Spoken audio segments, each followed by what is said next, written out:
ओम शांति। आज का विषय है सोच समझकर हर कर्म करने वाले पश्चाताप से मुक्त ज्ञानी तो आत्मा भव। बाबा कहते हैं, दुनिया में भी कहते हैं पहले सोचो फिर करो। जो सोच कर नहीं करते, करके फिर सोचते हैं तो पश्चाताप का रूप हो जाता है। पीछे सोचना यह पश्चाताप का रूप है और पहले सोचना यह ज्ञानी तो आत्मा का गुण है। अर्थात जो भी हम प्रतिदिन कर्म करते हैं, चाहे मनसा वाचा कर्मणा, हमारा हर कर्म श्रेष्ठ होना चाहिए। हमारा हर कदम बाप समान होना चाहिए। जब तक हर कदम बाप समान नहीं होता है, तब तक स्थिति ऊपर नीचे होती रहेगी। और बाप समान बनने के लिए मनसा वाचा कर्मणा पर अटेंशन देना होता है। अर्थात अपनी मनसा भी शुद्ध, वाचा भी शुद्ध और कर्मणा भी श्रेष्ठ है।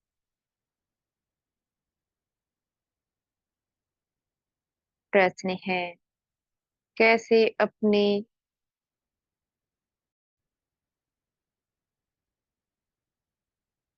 कर्मों पर अटेंशन दिया जाए।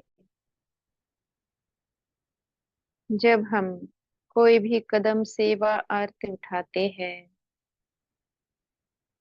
उसको कर्मणा में लाने से पहले उसका आदि मध्य अंत जानना है। जो हम करने जा रहे हैं, उसके करने से परिणाम क्या होगा, अच्छा परिणाम होगा या बुरा होगा, सदा परिणाम को देखते हुए ही कदम उठाना होता है।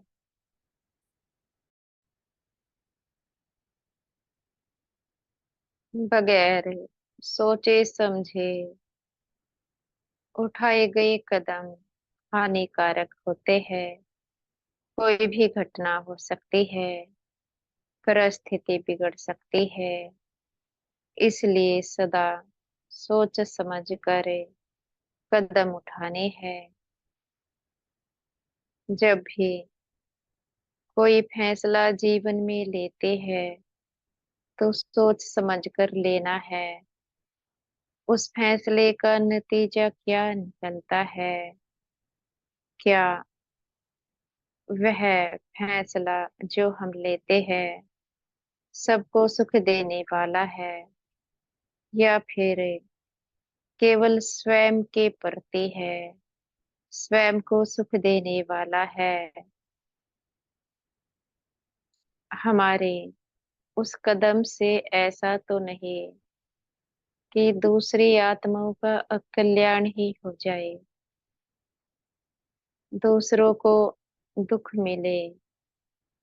सबको समक्ष से रखते हुए ही फैसले लेने होते हैं।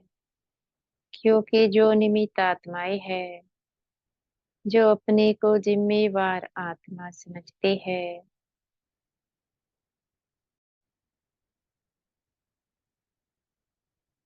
उनको एक एक कदम बाबा की याद में उठाना होता है। एक एक कदम सोच समझ करके जो हम कदम उठा रहे हैं, क्या वह बाप समान है।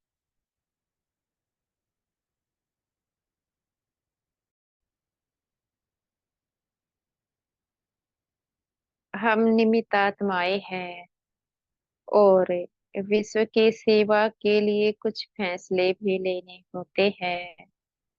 फैसले ऐसे होने चाहिए जिसमें सबका कल्याण छिपा हो। ऐसा नहीं केवल स्वयं के बारे में सोचा जाए,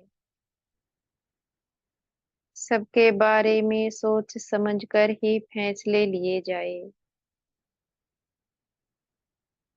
जो ज्ञानी तो आत्मा होती है, वह सबके कल्याण को देखते हुए ही सही फैसले लेती है।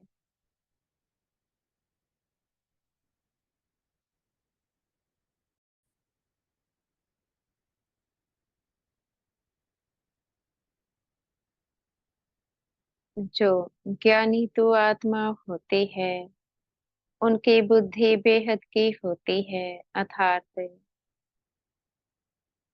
उनके मन में किसी के प्रति ईर्ष्या विरोध नहीं होता है। उनकी दृष्टि सबके प्रति एक समान ही होती है।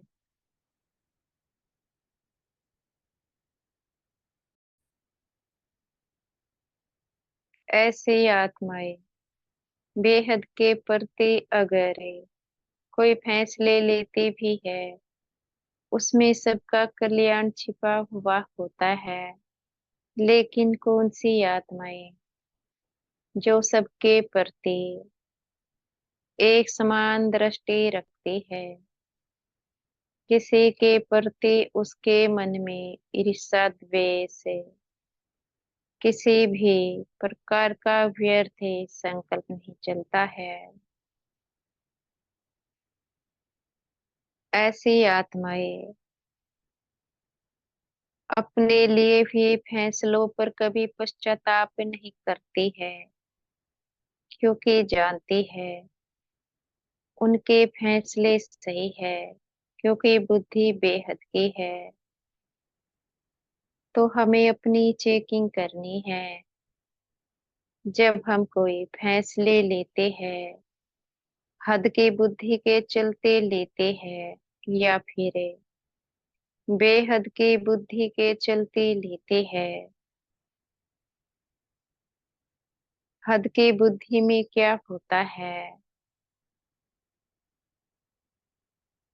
छोटे छोटे बातों में अनबनी हो जाती है।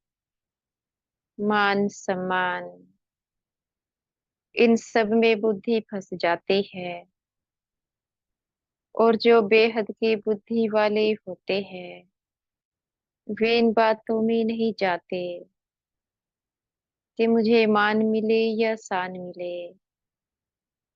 वे केवल क्या देखते हैं, बाबा की सेवा है। सेवा करने में गलानी भी होती है, गालियां भी पड़ती है, सब कुछ सहन कर लेते हैं। किसी के बातों के प्रभाव में नहीं आते हैं, ना ही उनका कोई व्यर्थ संकल्प उनके प्रति चलता है, ना किसी प्रकार का गलत विचार चलता है। उनमें क्षमा करने का संस्कार होता है। कोई कुछ भी कहे, वे उसे क्षण क्षमा कर देते हैं, एक भी संकल्प नहीं। तो ये अपनी चेकिंग है, क्या हम ऐसी बुद्धि वाले बन गए हैं? अगर ऐसी बुद्धि वाले नहीं बने, तो वह हो जाती है हद की बुद्धि। जब हद की बुद्धि के चलते कोई फैसले लेते हैं, होता क्या है, अवस्था ऊपर नीचे हो जाती है और फिर पश्चाताप करने लगते हैं। ऐसी बातें हमने क्यों कही, क्या जरूरत थी? क्योंकि अभी हद की बुद्धि में फंसे हुए हैं, अर्थात या तो संबंधों का मोह है या फिर अन्य चीजों से मोह है, कहीं ना कहीं तो मोह है, या फिर कामनाएं छिपी है, कामनाओं के चलते, लोभ मोह के चलते फैसले लिए जाते हैं, या फिर अहंकार के चलते लिए जाते हैं। फिर रिजल्ट यही निकलता है, कह तो देते हैं, जब किसी के ऊपर प्रभाव नहीं होता है, प्रभाव ना होने के कारण फिर बुद्धि फंस जाती है। हमें जरूरत क्या थी ये सब करने की? कारण है हद की बुद्धि है। तो पहले हद की बुद्धि से निकलना है, अपनी बुद्धि को बेहद की बनाना है। बेहद की बुद्धि वाले ही इस विश्व का कल्याण कर सकते हैं। हद की बुद्धि वाले स्वयं का तो कर सकते हैं, लेकिन बेहद का नहीं।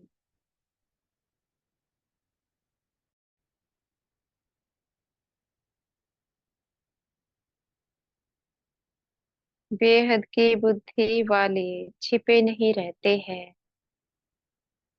वह इस समाज के सामने प्रत्यक्ष से हो जाते हैं।